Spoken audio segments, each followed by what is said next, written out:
Albert Einstein once said, everybody's a genius, but if you judge a fish by its ability to climb a tree, it will live its whole life believing that it is stupid. Ladies and gentlemen of the jury, today on trial we have modern day schooling. Glad you could come. Not only does he make fish climb trees, but also makes them climb down and do a 10-mile run. Tell me, school, are you proud of the things you've done? Turning millions of people into robots, do you find that fun? Do you realize how many kids relate to that fish swimming upstream in class, never finding their gifts, thinking they are stupid, believing they are useless? Well, the time has come, no more excuses. I call school to the stand and accuse him of killing creativity, individuality, and being intellectually abusive. He's an ancient institution that has outlived his usage. So, Your Honor, this concludes my opening statement, and if I may present the evidence of my case, I will prove it. Proceed. Exhibit A. Here's a modern day phone. Recognize it? Here's a phone from 150 years ago. Big difference, right? Stay with me. Here's a car from today, and here's a car from 150 years ago. Big difference, right? Well, get this. Here's a classroom of today, and here's a class we used 150 years ago. Now ain't that a shame? In literally more than a century, nothing has changed. Yet you claim to prepare students for the future? But with evidence like that, I must ask, do you prepare students for the future or the past? I did a background check on you and let the record show that you were made to train people to work in factories, which explains why you put students in straight rows, nice and neat, tell them sit still, raise your hand if you want to speak, give them a short break to eat, and for 8 hours a day tell them what to think. Oh, and make them compete to get an A letter which determines product quality, hence grade A of meat. I get it. Back then, times were different. We all have a past. I myself am no Gandhi.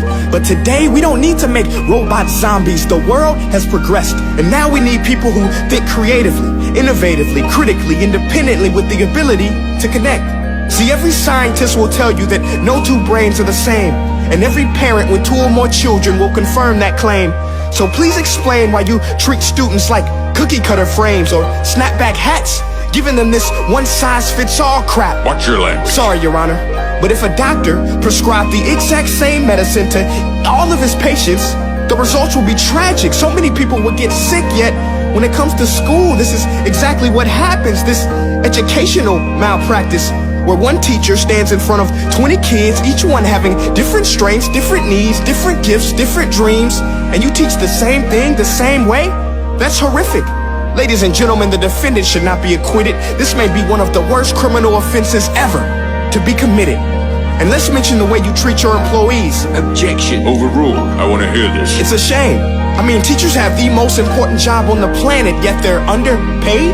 No wonder so many students are short-changed. Let's be honest, teachers should earn just as much as doctors, because a doctor can do heart surgery and save the life of a kid, but a great teacher can reach the heart of that kid and allow him to truly live.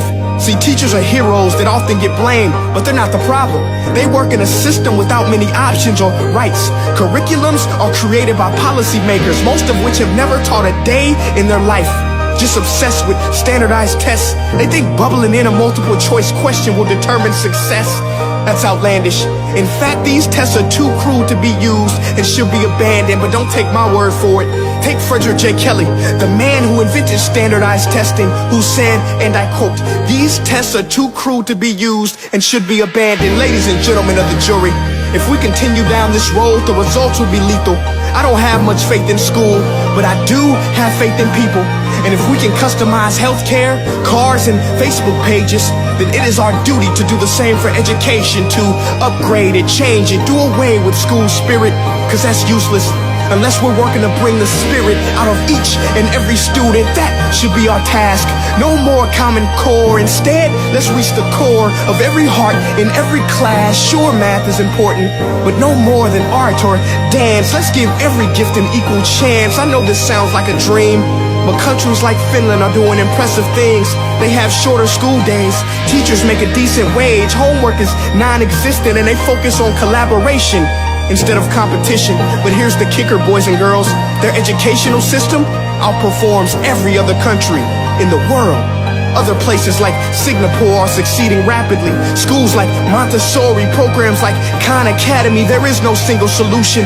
But let's get moving, because while students may be 20% of our population, they are 100% of our future.